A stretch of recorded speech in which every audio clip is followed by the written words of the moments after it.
Hey guys, my name is Mike, and I have a pretty interesting story to tell.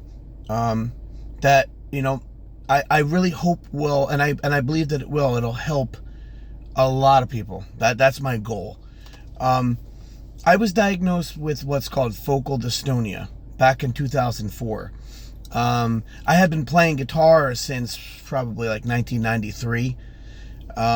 Right around that time when I started playing guitar. But for the first couple of years, my guitar playing was fine. It was getting faster. I was getting more skilled. Everything was great. And then what ended up happening was right around, like I said, right around 2004, I started noticing what would happen was as I was playing, it really affected predominantly my left hand, my fretting hand. What would happen is my pointer finger would pull in involuntarily like this, and my middle finger and all the other three fingers would pull inward.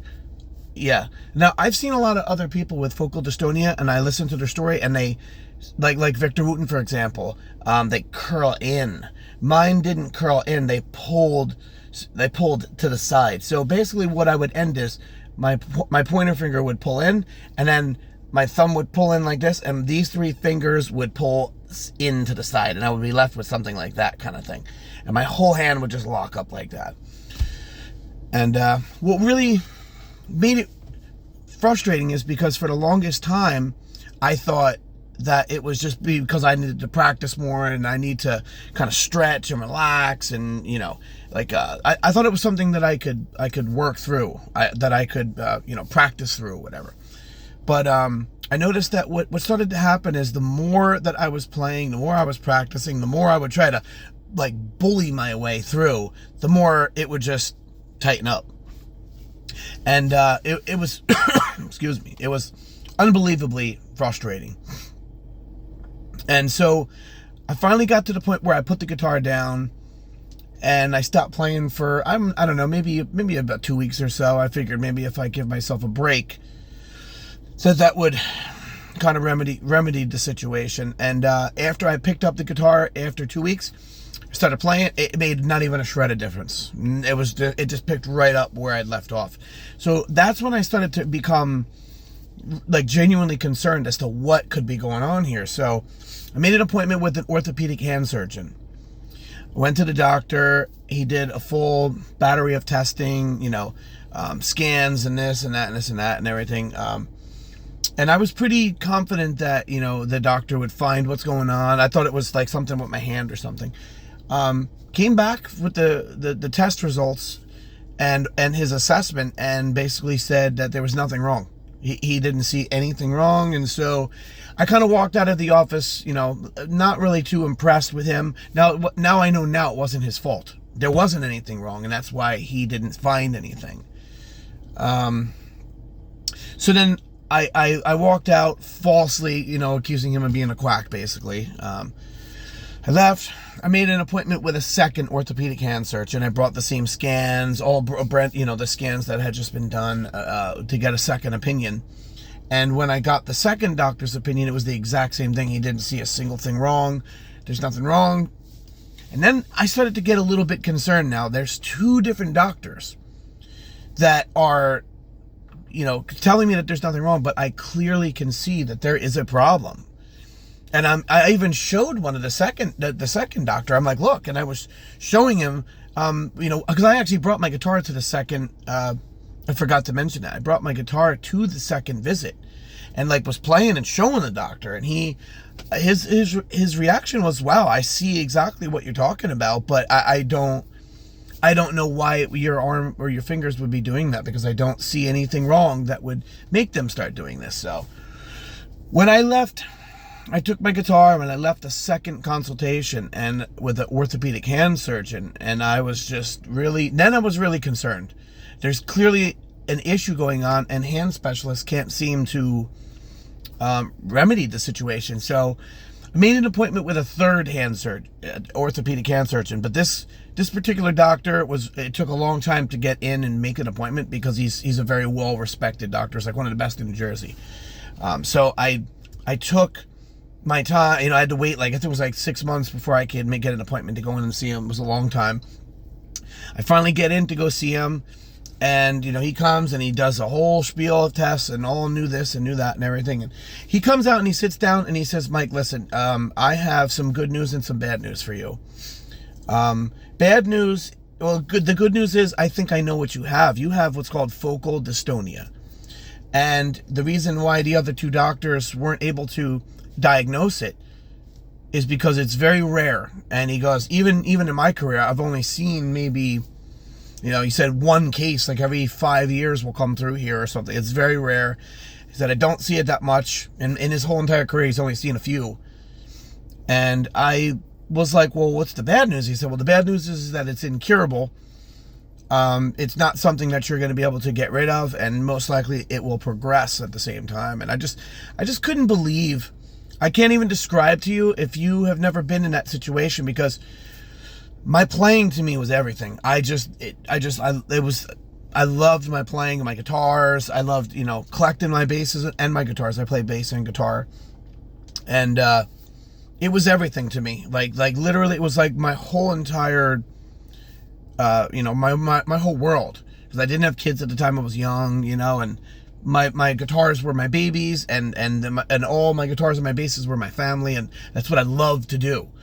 I wanted to start a band and go out and start jamming live, and it just, like, when that was taken from me, I'm not going to lie, when I left the third doctor's office and he told me what I have and it's not curable, I left. I don't even think I walked out. I crawled out. Even though I walked out on my feet, it's psychologically, I crawled out.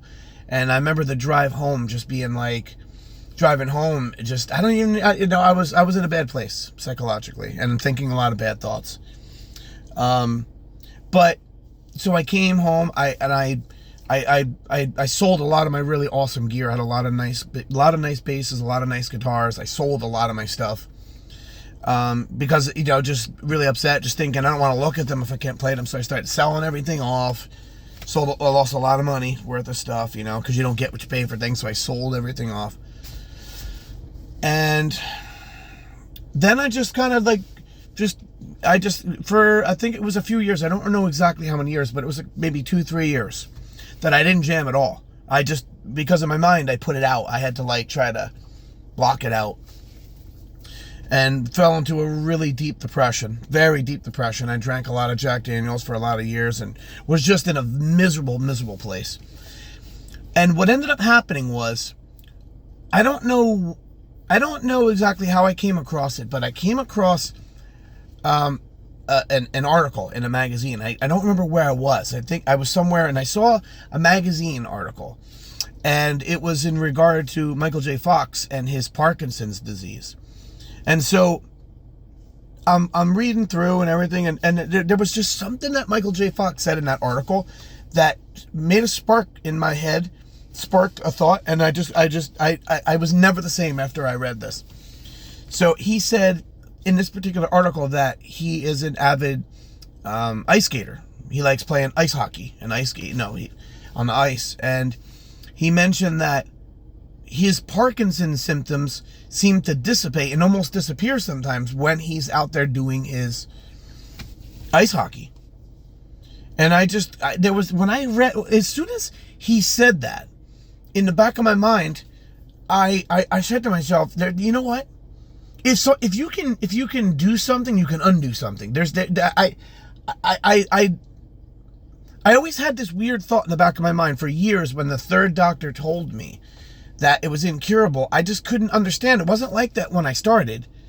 Then it went like that. So if our brain is a neural net processing computer, how come I can't just delete the files and reboot new files? It didn't make sense to me for years, but because the doctor told me that it was incurable, I just took it verbatim, and that was it. It was like, well, the doctor said that. So even though my spirit didn't really believe that, but when I read that article from Michael J. Fox and he said, that his Parkinson's symptoms, they seem to dissipate or even disappear when he's playing ice hockey. That was it for me. I knew I'm going to beat this.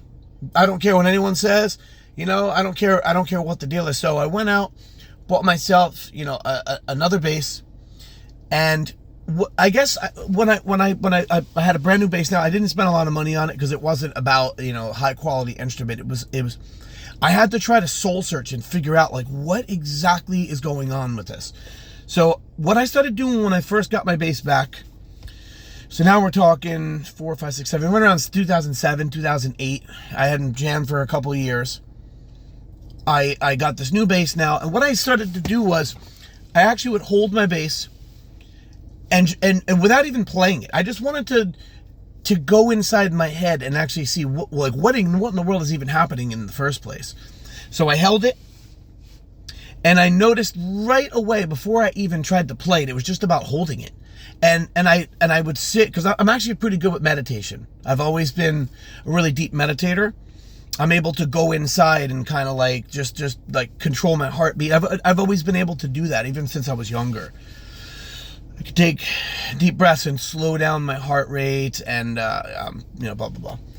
Because I suffered from anxiety for my entire life. I have a serious anxiety disorder since I was a kid. That's a whole separate video I could make, but. So I had to learn how to deal with anxiety and social phobias and things like that. So it was always I got pretty good at learning how to go inside and calm my heartbeat down, slow it down with my mind, and control my breath and everything. Slow, deep, controlled breath. So I figured, you know what? Let me do that same thing while I'm holding a guitar. And I figured maybe I might be able to use my mind to will it away. So I would sit and I would hold it. And what would happen is, I noticed that the second I was holding it, because I was paying attention to it now, inside my head, what would happen is I noticed before I even played it, just holding it. And it's funny because it still happens sometimes like right now, even though my muscles are not pulling tight like they used to, I can play now, but I can feel even now when I talk about it, that it's weird that program is still there. So when I act like this and I talk about it, I can feel my brain going, wait a second, I remember that file, should I engage it? And I've learned how to psychologically delete it and keep it deleted. It's weird. You have to be able to do a couple of different things with your brain at the same time, and I'm going to go into those details. But when I would hold it without even playing it, I started to feel that this whole entire trap back here would pull really, really tight, and all in here would get really, really, really super tight in my forearm. My hand, as I showed earlier in the video, would curl and pull. All this trap here would get really tight, and not only that, all the face muscles in my jaw, everything would pull tight. And I started noticing that, wait a second, this is not just what I had thought it was a couple of years ago when I went to those doctors where it was just a hand thing.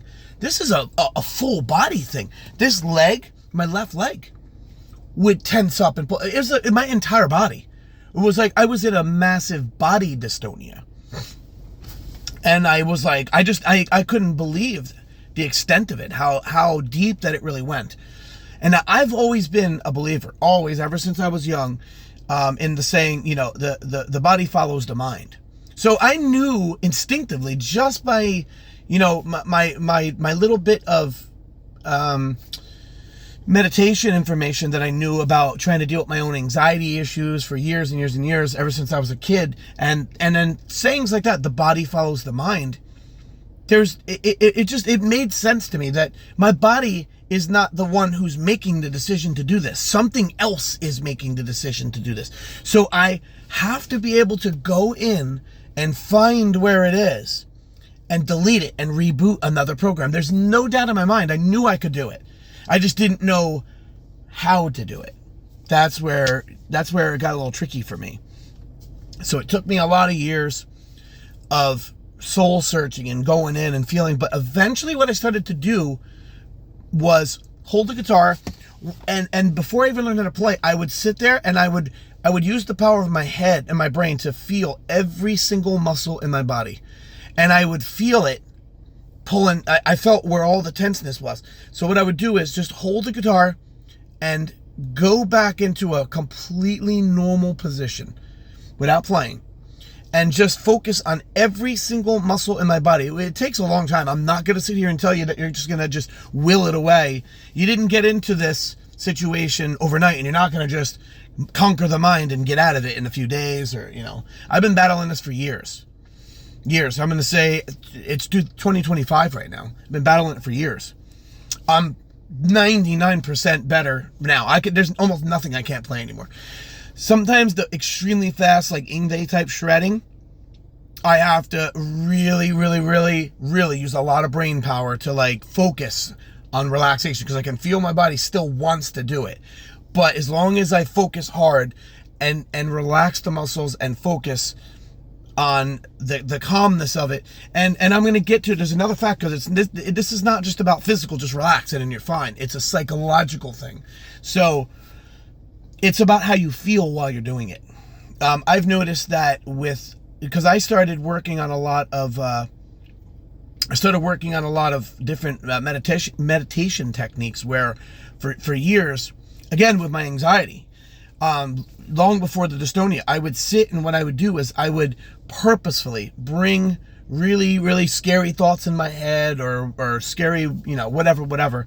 But what I would do is I would practice feeling exactly the way you feel if like you're super happy and super calm. Think of a situation that, makes you feel fantastic when you think of it. You feel so calm and so peaceful and loving, and imagine how you feel, that whole warm feeling throughout your body, and you're calm and relaxed, and you just feel so at peace.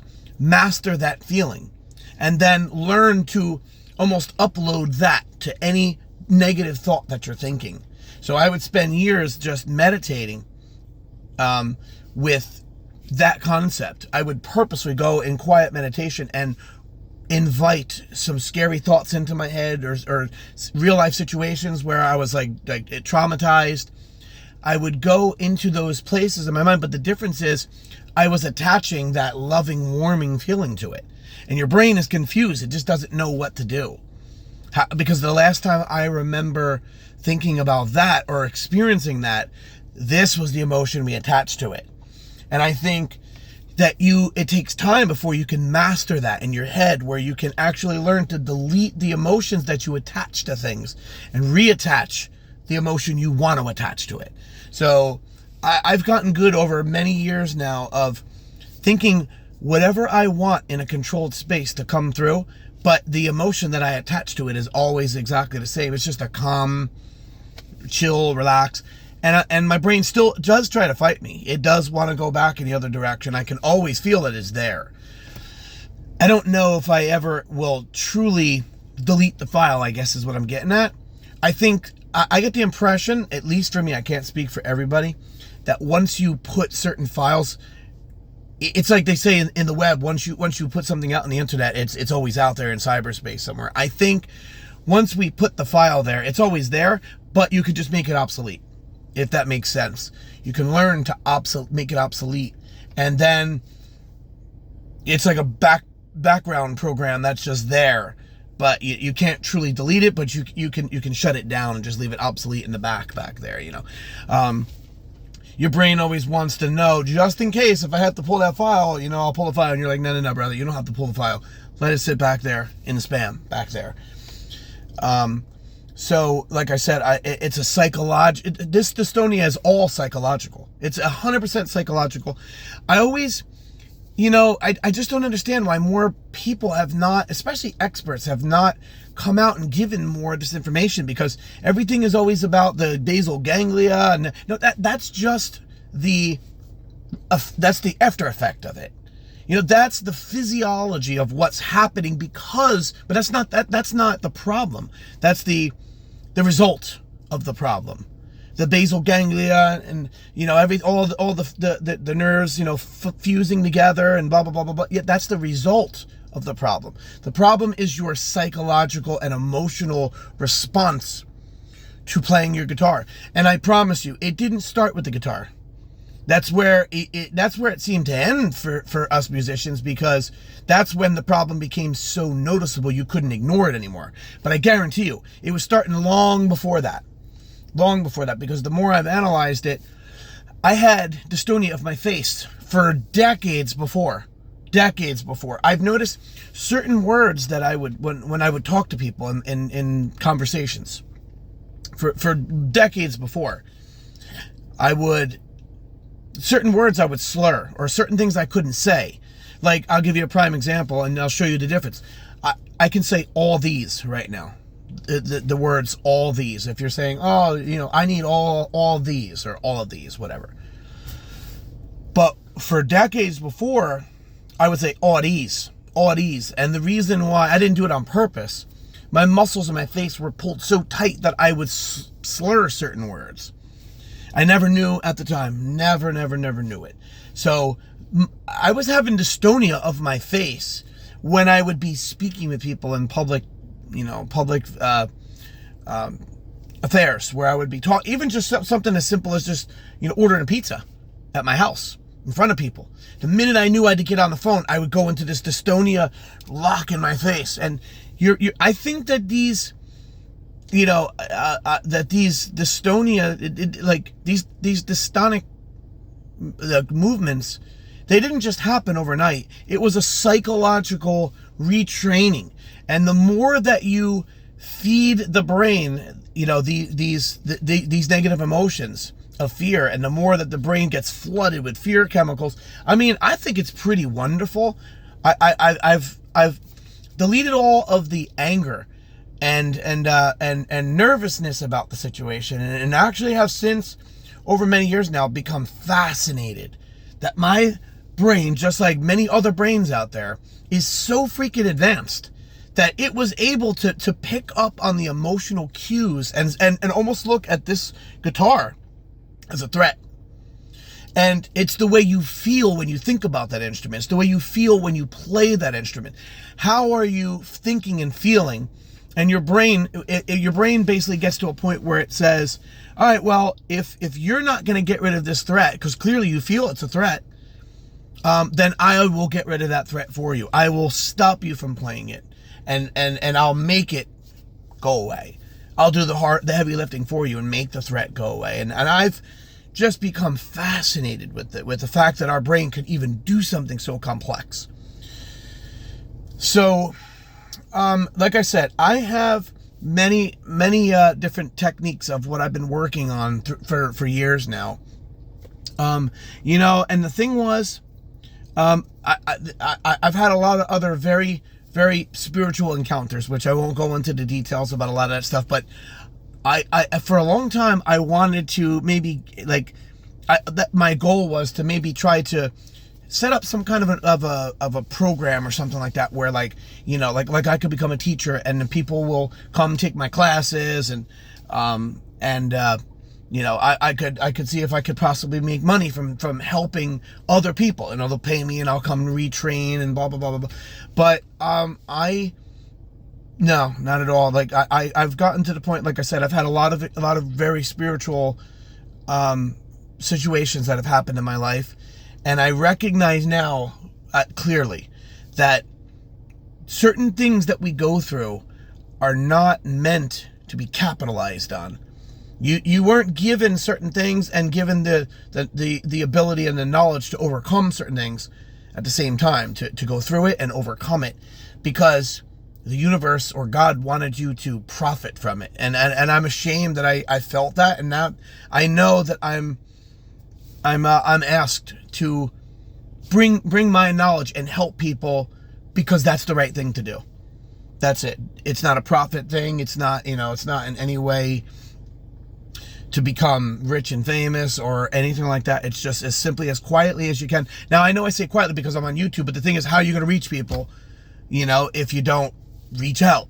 So that's what made me take so long, because I didn't really know how to trek this journey. But I just watched a video of my absolute favorite, my 3 top favorite bass players ever in this world, ever, are Geddy Lee, Steve Harris, and Victor Wooten. And I just saw a video of Victor Wooten, describing his focal dystonia situation, and it just blew my mind. I was just flabbergasted, as they say. I didn't even know how to even respond. I can't believe one of the most amazing bass players ever to walk this earth is being affected like that, and he has it 1,000 times worse than me, because I say that because his career, he was on top of the world. I mean, when that happened to me, I was just some schlub that was just playing in my room. I loved music, and I was trying to do something with it, but I was, at the end of the day, I was just, I was just jamming in my house. But to be on top of the world like Victor Wooten and be the player that he is and the person that he is, just an amazing, sweet man. And I just, again, it showed me that this is not something to do for any type of profit or any type of recognition. This is something to do to help. I think we all have a mission. We have something that we were here to do. And I really believe now that maybe, I don't know, like I said, maybe that's why I'm here, is to actually help people see exactly how musicians and other people affected by different dystonias. Because it doesn't matter where your dystonia is. It doesn't matter. It's all coming from the same place. And the thing is that, one of the biggest mistakes that I've seen that people do is, like, say, guitar players, when they were, jamming right or righty, they'll say, oh, I developed focal dystonia, so now what I've done is I switched over this way. Now let's look at that logically. Even 10 years ago, when I started hearing people say that made no sense to me whatsoever. It was absolutely illogical, because if you can build the program this way, you can build the program that way too. It's inevitable. You will start to, all you did was buy yourself some time. You have to get to the root cause of the problem. And it's a very slow but amazing journey that you can be on. There are songs that I'm playing now that even at the height of my playing, when I was younger, even pre-dystonia, I wasn't able to play. Because, like I said, it's a whole different way that I approach with my mind, with my spirit, physiologically, the way I relax, the way I'm aware of my entire body while I'm playing. And like I said, so this is my introductory video of just to introduce who I am and why I'm doing what I'm doing. I feel that it is one of the things that I've been called on to do is to help other musicians deal with their dystonias. And contrary to what you may think, I'm telling you, you can overcome this with the right mind and the right relaxation techniques and the right approach. It's going to be a whole new approach that you really gonna have to work hard for. This isn't just gonna just happen. But the good news is that it can happen. And I would love to be one of the many people in the world that maybe can help you get there. It would be my spiritual pleasure. I feel like I would be honored to do this. So anyway, this was my first video. Forgive me if it's a bit raw. Like I said, I'm not really the most relaxed person. Like I said, I've struggled with anxiety my entire life. And so I'm a bit nervous about the journey. Who in the world am I going to meet? Like how, the whole process of it. Like I'm processing so much in my head, and I'm trying to it's like my mind is already 3 steps ahead. I'm already just wanting to help people. I want to get people jamming and get knowledge out, so that way so what I need to do is just take a deep breath, relax, and go from there. So anyway, like I said, this was my first video. The next one will be, step by step. So if you guys can relate to this, then like and subscribe and help me spread this out so that other musicians will be able to see it quicker. And I'll talk to you guys soon.